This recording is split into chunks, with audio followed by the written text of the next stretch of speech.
राधे राधे मेरे प्यारे भाइयों बहनों माताओं व बंधुओं, संस्कार की बातें चैनल में आपका स्वागत है। बंधुओं, आज मैं आपको सुनाने जा रही हूँ अमावस्या की कथा।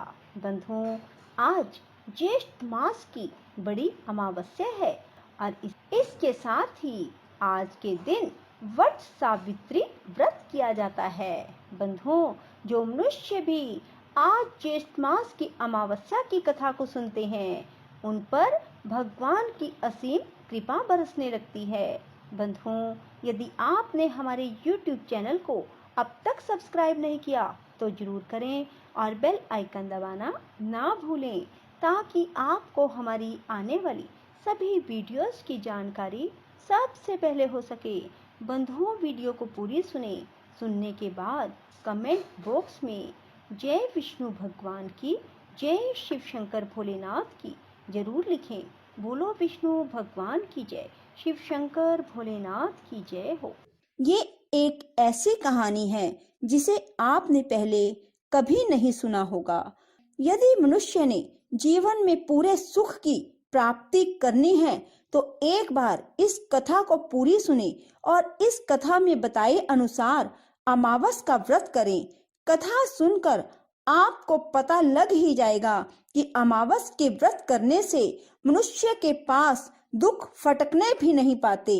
अमावस पितरों का दिन होता है। इस दिन पितरों के निमित्त कुछ भोजन या आटा चावल दान में दें और गौओं को हरा चारा खिलाएं या फिर गुड़ खिलाएं और पक्षियों को दाना दें। कुत्ते को भी रोटी जरूर खिलाएं, मछलियों को गोलियां दें और कीड़े मकोड़ों को थोड़ा सा आटा और चीनी मिला कर दें। दोस्तों, ऐसा करने से आपके पितर आपको ढेरों आशीर्वाद देंगे और आपकी हर इच्छा पूरी करेंगे। बोलो विष्णु भगवान की जय। एक बार कांचीपुरम में एक ब्राह्मण रहता था। उसका नाम था देव स्वामी और उसकी धर्म पत्नी का नाम था धनवती। उनके 7 पुत्र और एक पुत्री थी। पुत्री का नाम था गुणवती। ब्राह्मण ने 7 पुत्रों का विवाह करके फिर बेटी की शादी करने की सोची और उसने बेटी के लिए वर ढूंढने के लिए अपने बड़े पुत्र को भेजा। जब बड़ा पुत्र बेटी के लिए वर खोजने गया, पंडित उसने उसकी कुंडली दिखलाई। तब पंडित जी कहने लगे कि इस कन्या की कुंडली में वैधव्य योग है। तब उसने पूछा कि इस वैधव्य दोष का निवारण कैसे होगा।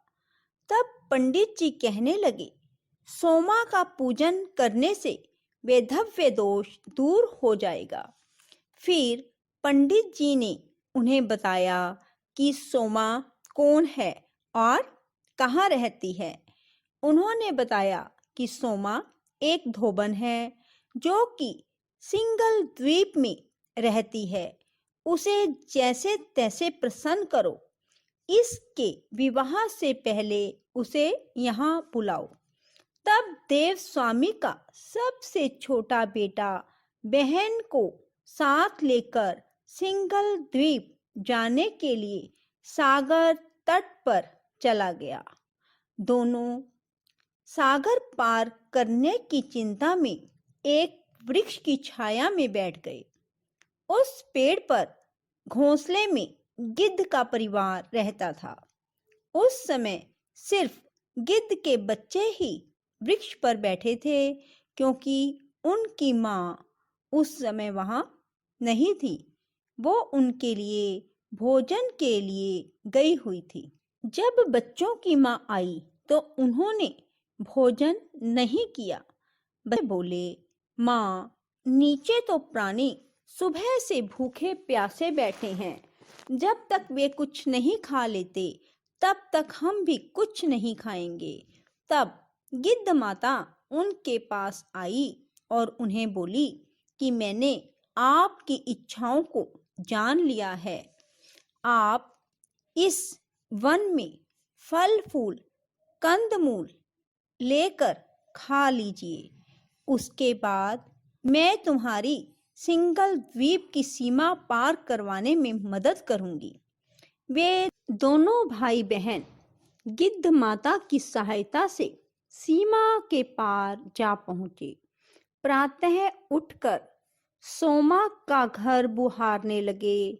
सोमा के घर का सारा काम उनके उठने से पहले ही कर देते। तब सोमा की बहुओं ने उनसे पूछा कि आप हमारे उठने से पहले ही सारा काम क्यों कर देती हैं? तब सोमा बोली, मैं तो काम नहीं करती, मुझे तो ऐसा लगा कि तुम लोग मेरे उठने से पहले ही सारा काम कर देती हो। तब सोना ने कहा कि इसका मतलब कोई और आकर हमारे घर का काम कर जाता है। तब सोमा अगले दिन जल्दी उठी और देखने लगी कि आज देखती हूँ कि हमारे घर का काम कौन करके जाता है। तब सोमा ने उन भाई बहन को काम करते हुए देख लिया और उनसे पूछने लगी कि तुम ऐसा क्यों करते हो? तब भाई ने सोमा को बहन के वैधव्य की बात बताई। सोमा उनकी सेवा से बहुत प्रसन्न थी और उनके घर पहुंचने का वचन देकर कन्या के वैधव्य दोष के निवारण का आश्वासन दिया। पर भाई ने उनके साथ ही जाने का आग्रह किया। तब सौम्य उनके साथ चलने को तैयार हो गई। सोमा ने अपनी बहुओं से कहा, मेरी अनुपस्थिति में किसी का अगर देहांत हो जाए तो उसके शरीर को नष्ट मत करना, मेरा इंतजार करना। सोमा भाई बहन के साथ कांचीपुरम पहुंच गई। दूसरे दिन उसकी शादी की गई और उसका पति मर गया। तब सोमा ने अपनी जो व्रत किए थे उस संचित पुण्यों का फल गुणवती को दे दिया और उसका पति जीवित हो गया। उधर संचित पुण्य उसे देने से सौम्या के पति, पुत्र और जमाता की मृत्यु हो गई। सोमा ने पुण्य फल संचित करने के लिए मार्ग में पीपल वृक्ष की छाया में विष्णु जी की पूजा करके 108 परिक्रमा की। उसके परिवार के लोग जीवित हो उठे। निष्काम भाव से सेवा का फल मधुर होता है। राधे राधे, जय श्री कृष्णा। यदि आपको हमारी वीडियो पसंद आए तो इसे लाइक करें और शेयर भी जरूर करें। धन्यवाद।